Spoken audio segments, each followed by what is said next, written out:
Good evening dear students. Mohra steno class. Students, dictation 10 minute की है जो शो शब्द के अनुसार है। चलो शुरू करें। शुरू। हम पहले ही G20 और ब्रिक्स जैसे अंतर्राष्ट्रीय समूह का हिस्सा बन चुके हैं। आपदा समुत्थानशील अवसंरचना के लिए गठजोड़ और अंतर्राष्ट्रीय सौर मैत्री भारत के प्रयासों के कारण आज वास्तविक रूप ले चुके हैं।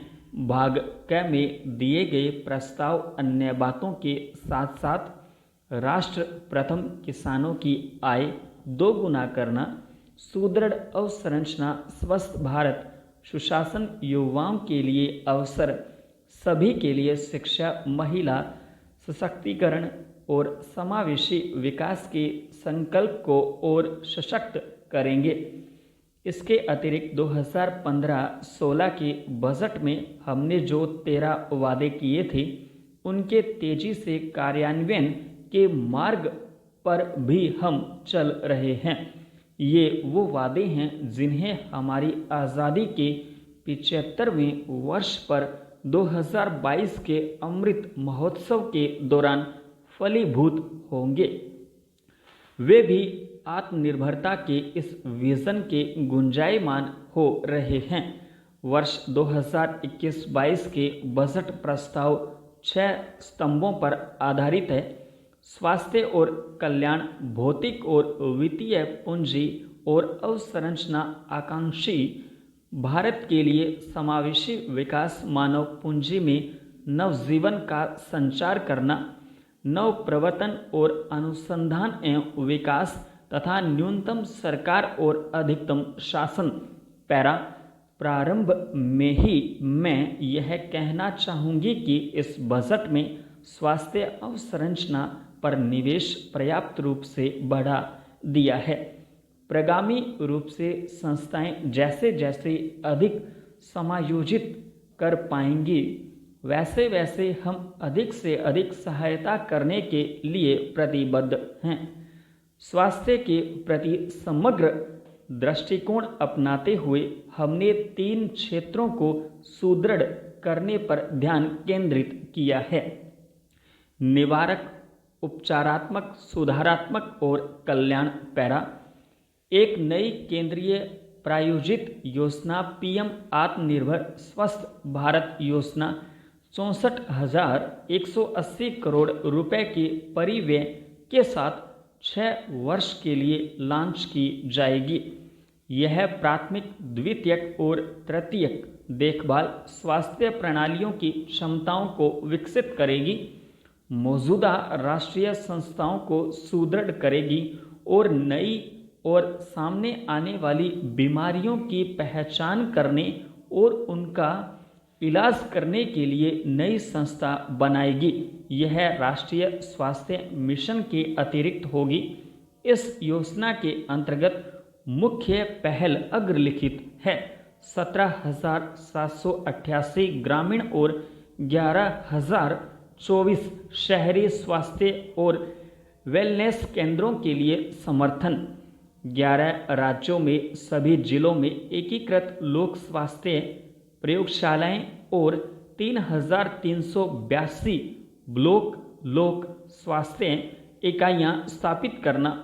राष्ट्रीय रोग नियंत्रण केंद्र, इसकी 5 क्षेत्रीय शाखाओं और 20 महानगर स्वास्थ्य निगरानी इकाइयों को सुदृढ़ करना तथा एकीकृत स्वास्थ्य सूचना पोर्टल का सभी राज्यों, संघ राज्य क्षेत्रों में विस्तार ताकि सभी लोक स्वास्थ्य प्रयोगशालाओं को जोड़ा जा सके। पैरा। विवाह के पक्षकार या यदि वर ने 21 वर्ष की आयु पूर्ण नहीं की है और वधू ने 18 वर्ष की आयु पूर्ण नहीं की है तो पक्षकारों के माता पिता या यथास्थिति उनके संरक्षक विवाह के अनुष्ठापन की तारीख से 30 दिवस की कालावधि के भीतर भीतर ऐसी रीति से जो विहित की जाए उस रजिस्ट्रार को ज्ञापन प्रस्तुत करने के लिए उत्तरदायी होंगे, जिसकी अधिकारिता के भीतर विवाह अनुष्ठापित किया गया है या विवाह के पक्षकार या उनमें से कोई ज्ञापन प्रस्तुत किए जाने की तारीख से कम 30 दिवस पूर्व से निवास कर रहा है। पैरा शक्ति की अवधारणा के प्रति भौतिक विज्ञानियों एवं आध्यात्मिक विद्वानों में साम्यता है। भौतिक विज्ञान हर पदार्थ में ऊर्जा के सिद्धांत को मानता है, तो अध्यात्म जगत कण कण में परमात्मा की मौजूदगी का संदेश देता है। अध्यात्म जगत की पूरी वसुधा में मनुष्य सहित समस्त प्रकृति की उपयोगिता है। शक्ति की महत्ता के संदर्भ में इस वास्तविकता को भी ध्यान रखना चाहिए कि मनुष्य माँ के गर्भ से जन्म लेता है। मनुष्य शरीर में करोड़ों अरबों सेल होते हैं। एक एक कण में इतनी शक्ति है कि इसी के लिए 100 वर्षों तक जीने का आशीष ऋषियों महर्षियों ने मनुष्य को दिया। कुदरत से प्राप्त शक्ति को नकारात्मक तरीके से नष्ट करने पर मनुष्य शक्तिहीन होता है। इसका अर्थ यही हुआ कि मनुष्य के पास अकृत शक्ति है। इस शक्ति को सुरक्षित और संरक्षित करने का जिसके पास ज्ञान और विज्ञान है, वह आजीवन शारीरिक एवं मानसिक रूप से सुसंपन्न रहता है। ऋषियों ने 100 वर्षों तक देखते बोलते चलते हुए अदिन्य जीवन का जो संदेश दिया है, उसे साकार किया जा सकता है। इसी शक्ति को बनाए रखने के लिए विभिन्न धार्मिक पर्वों पर व्रत, जप, यज्ञ आदि का विधान किया गया है। गर्भ में रहते माँ तमाम कठिनाइयों को सहन करती है। वह शिशु को आकार देने एवं शक्तिमान बनाने के लिए हर यत्न करती है। अतः उसकी रक्षा न करना एक तरह से अपराध भी है। हर अवांछित कार्यों से बचना ही माँ के प्रति आभार व्यक्त करना है। इसके लिए भौतिक और आध्यात्मिक उपायों में सामंजस्य बैठाना जरूरी है। सिर्फ शारीरिक शक्ति की ही देखभाल नहीं, बल्कि मानसिक शक्ति की भी देखभाल करते रहना चाहिए। दोनों स्तरों पर कैसे संतुलन बना रहे, इसका सम्यक ज्ञान होना आवश्यक है। पैरा किसान आंदोलन को चलते हुए 2 महीने से ज़्यादा हो चुके हैं, लेकिन अब तक सरकार किसानों से कोई संतोषजनक बात नहीं कर पाई है। लाखों किसान इतने ठंड में अपने हक के लिए अगर लड़ रहे हैं, तो यह माना जाना चाहिए कि नए कृषि कानूनों में जरूर कुछ ऐसा है जो उनके हितों के खिलाफ है। 26 जनवरी को जो घटनाएं हुई, उनका उद्देश्य इस आंदोलन को कमज़ोर करना था। सरकार और किसानों के बीच अब तक 11 दौर की बैठकें बेनतीजा रही हैं। ऐसा प्रतीत होता है कि जैसे सरकार भी अपने अड़ियल रुख पर कायम है।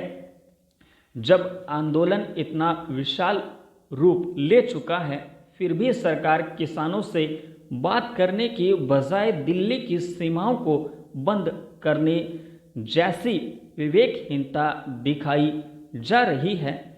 सवाल है कि क्या किसान देश के दुश्मन हैं? किसानों के पक्ष में लिखने वालों के ट्विटर अकाउंट ब्लॉक किए जा रहे हैं। आंदोलन की सच्चाई दिखाने वाले पत्रकारों को जेल में डाला जा रहा है।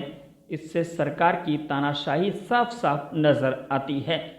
किसानों को पानी बिजली की आपूर्ति बंद कर देने से आंदोलन को दबाया नहीं जा सकता।